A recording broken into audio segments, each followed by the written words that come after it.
হামলা হয়েছে, জামাত ইসলামের মহিলা কর্মীদের হিজাব খুলে নেওয়া হয়েছে, একদম ঘোষণা দিয়ে বলা হয়েছে ছায়া খুলে নেওয়া হবে।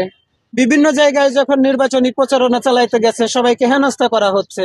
গত 2 বছর কি চাঁদাবাজি 1% কমেছে? আপনি কি করতেছেন?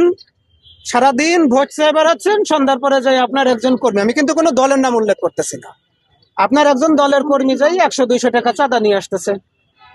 আপনার যদি সব মিলে মনে হয় যে এভাবে করে নির্বাচনে ভালো কিছু হবে, তো আমরা 12 তারিখ পর্যন্ত একটু অপেক্ষা করি। আপনি নাসিরউদ্দিন ভাই কথা বলতেছি, আমার কথাটা বুঝতে পেরেছেন? যদি কোনো রাজনৈতিক দলের মনে হয় যে এরকম কিছু করে ভোট পাওয়া যাবে, আগামী দিনে ভালো করা যাবে, করতে থাকেন।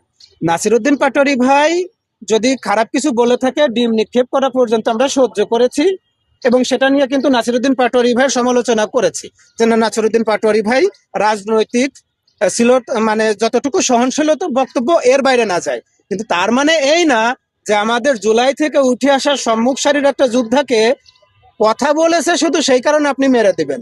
এই ভুলটা কিন্তু আর কেউ করতে চান না। আপনি যে দলের হন, যত বড় ক্ষমতাবান হন, নাসিরউদ্দিন পাটোয়ারি ভাইকে যেভাবে সমালোচনা করি ওইভাবে ভালোবাসি, কারণ তিনি হাদি ভাইয়ের আসনে শক্ত পায়ে দাঁড়িয়ে আছেন। আমরা কিন্তু এদিকে খুব ভালোভাবে সারা বাংলাদেশের মানুষেরই কিন্তু খেয়াল আছে। বাদ বাকি আইন শৃঙ্খলা রক্ষাকারী বাহিনী ভালোভাবে অ্যাক্টিভ হচ্ছে, আমরা হয়তো তাদেরকে আরো কাছাকাছি পেয়ে যাব, তাদেরকে অ্যাক্টিভ পেয়ে যাব। দুটো রাজনৈতিক দলকেই বলবো তারা যেন কোনো না কোনো ভাবে আইন শৃঙ্খলা রক্ষাকারী বাহিনীকে সহযোগিতা করে, কারণ দেশের মানুষ একটা বিষয় জানতে চাচ্ছে বারবার, যে আমরা 12 তারিখে ভোটটা সুষ্ঠুভাবে দিতে পারবো কিনা। আমরা যারা আছি, যুবক সমাজ যারা আছি, রাজনৈতিক দল যারা আছি, আইন শৃঙ্খলা রক্ষাকারী বাহিনী যারা আছি, আমরা সবাই মিলেমিশে সাধারণ মানুষের ভোটারের অধিকার যেটা আছে সেটাকে 12 তারিখে ইনশাল্লাহ খুব ভালোভাবেই নিশ্চিত করবো, ইনশাল্লাহ করবো। ভাই, আমরা শেরপুরের একটি ঘটনা দেখলাম।